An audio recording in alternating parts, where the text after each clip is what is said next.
एक बार एक लड़का था जो प्यार किसी से करता था। लड़की भी उसे चाहती थी, मगर उसका दिल कहने से डरता था। ऐसी ही मुलाकातों का सिलसिला बढ़ता रहा। दोनों के दिल में प्यार पलाता रहा। एक दिन लड़की ने मोहब्बत का इजहार कर दिया। जो था उसके दिल में लड़की से वो सब कह दिया।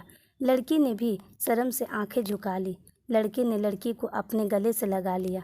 दिन गुजर तो गए, प्यार बढ़ता गया। एक दूसरे का प्यार उन दोनों का दिल में घर करता गया। अचानक से एक दिन लड़के ने लड़की को बुलाना छोड़ दिया। लड़की की खुशियों ने मानो उससे मुंह मोड़ लिया। लड़की के घर उसकी जाति मिलने के लिए उसे मनाती, मगर वो इनकार कर देता। लड़की के घर से बाहर कर देता। लड़की के दिल में भी अब थोड़ा गुस्सा आ गया। उसे ना बुलाने का लड़की ने मन बना लिया। कुछ वक्त बीता तो लड़की की शादी किसी डॉक्टर से हो गई। सारे सपने लिए लड़के के लिए वो भी रोती हुई घर से विदा हो गई। धीरे धीरे लड़की अपने घर के काम काज में मसरूफ़ हो गई। याद तो अब भी आती थी, मगर अब जानबूझकर वो गृहस्थी में खो गई। एक दिन वो अपने पति के साथ अस्पताल पहुंची। लड़के की मां को देखकर एक कमरे में वो बुरी तरह चौंकी। लड़के के बाप कमरे के बाहर खड़ा था। उसका हाल एकदम बुरा सा लग रहा था।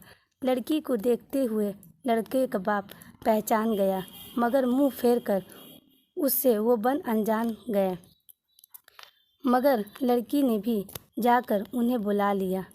बाप की आंखों ने हाल सारा लड़के को समझा दिया। उसने पूछा कि ये क्या माजरा है, माँ क्यों अंदर पड़ी है, आपका मुंह क्यों उतरा हुआ है। लड़के के बारे में भी पूछी जा रही थी। बाप की आंखों से बरसात हो रही थी। लड़की की जिद के आगे उसे झुकना पड़ा। शुरू से अब तक का हाल उसे कहना पड़ा। दरअसल लड़के के दिमाग में एक ट्यूमर हो गया था। वो दिन पे दिन जहर की तरह उसके अंदर खो गया था। वो चाहता नहीं था कि लड़की की ज़िंदगी बर्बाद हो जाए। मेरे मरने के बाद वो मेरे ही ख्यालों में ही खो जाए। इसीलिए उसने लड़की से अचानक मिलना छोड़ दिया। ना चाहते हुए भी लड़की से मुंह मोड़ लिया। एक दिन लड़का तुमसे मिलने भी गया था। देखा तुम्हारी शादी है तो वो लौट आया था। धीरे धीरे उसके ट्यूमर ने उसकी जान ले ली। ये सदमे की बात उसकी माँ ना झेली। कुछ दिन पहले लड़का तुम्हारी नाम लेते ही मर गया।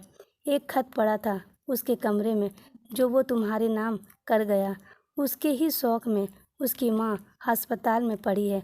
बेटे के लिए देखो आज मुझे अकेला किए जा रही है। सुनते ही इतनी बात लड़की बेहोश हो रही थी। दिल फट रहा था। उसका आँख उसकी रो रही थी। घर जाते ही उसने दवा के नाम पे गोलियां के जहर खा गई। जो वादा साथ जीने मरने के किए थे वो उन्हें निभा गई और मोहब्बत अपना रंग दिखा गई।